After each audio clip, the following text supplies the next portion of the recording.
At kung kayo po ay nalilito, kung kayo ba ay magdodoktor, mag-aabogado, ito po ang episode para sa inyo.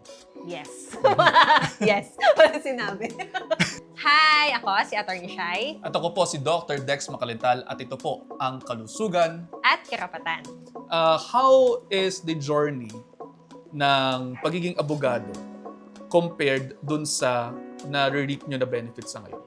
Monetary-wise and non-monetary-wise. Pag nalaman nilang lawyer ka, parang biglang iba yung trato sa'yo. Parang may special treatment na hindi naman dapat ganun.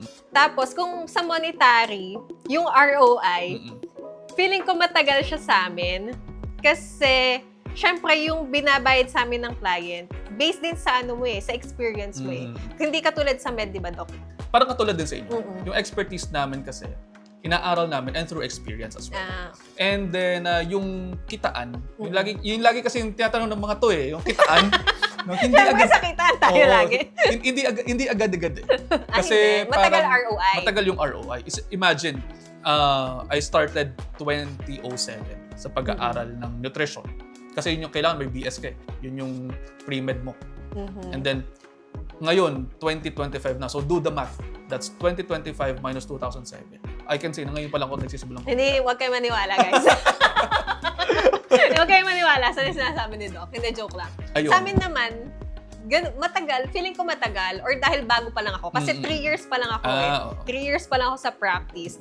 Pero kung yung mga nanonood dyan na iniisip nila na mag-aabogado, tapos pagka-graduate nila, pagka-practice agad nila, kikita agad sila, may kita na sapat siguro na sapat sa family nyo or sa'yo. Pero yung kita na sasabihin mong mayaman ka na, depende kasi sa definition nila ng yaman Sa entry ba, Doc? For example, ako, graduate na ako ng med school, tapos mag-work na ako. Magkano yung parang range? Okay.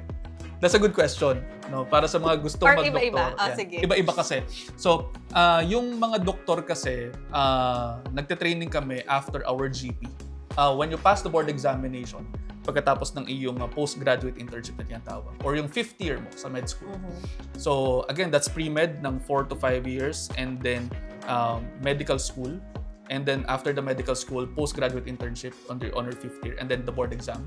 After you pass the board examination, it's either you go on moonlighting, no, or you go into residency.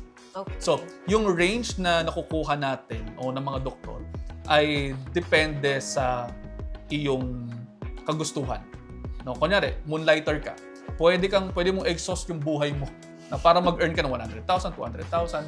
Pero pagod na pagod ka.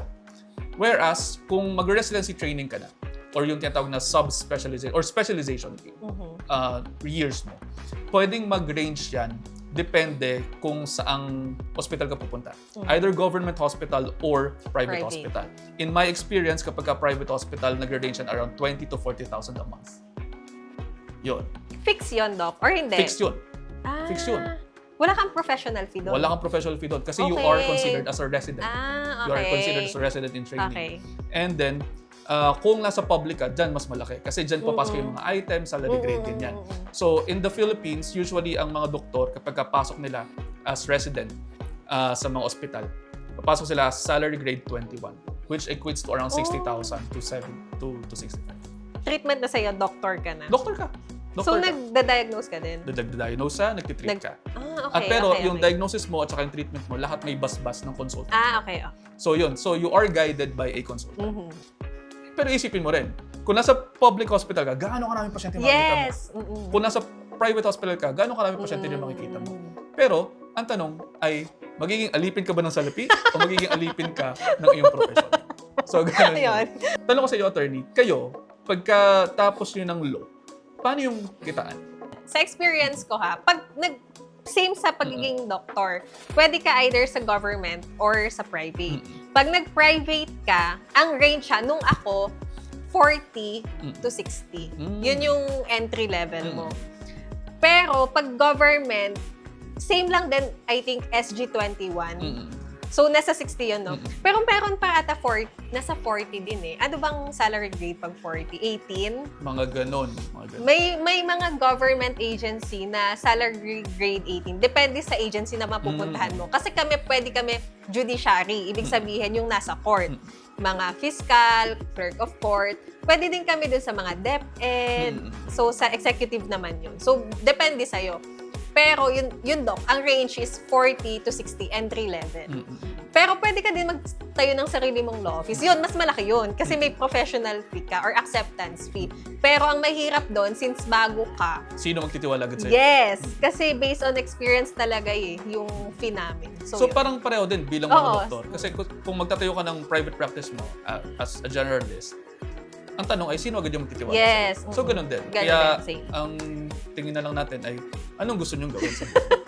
So, yun. So, depende po sa inyo kung gusto nyo maging lawyer or doctor. Pero yun po yung kitaan. At ayun, sana po ay may natutunan kayo kahit paano sa usapan namin. Kung gusto nyo pa po ng ganitong klase ng video, comment down below. At gagawa pa po, at gagawa pa po, at gagawa pa po kami. Muli po ako po si Dr. Dex Macalintal at ito po ang Kalusugan At Karapatan. Bye!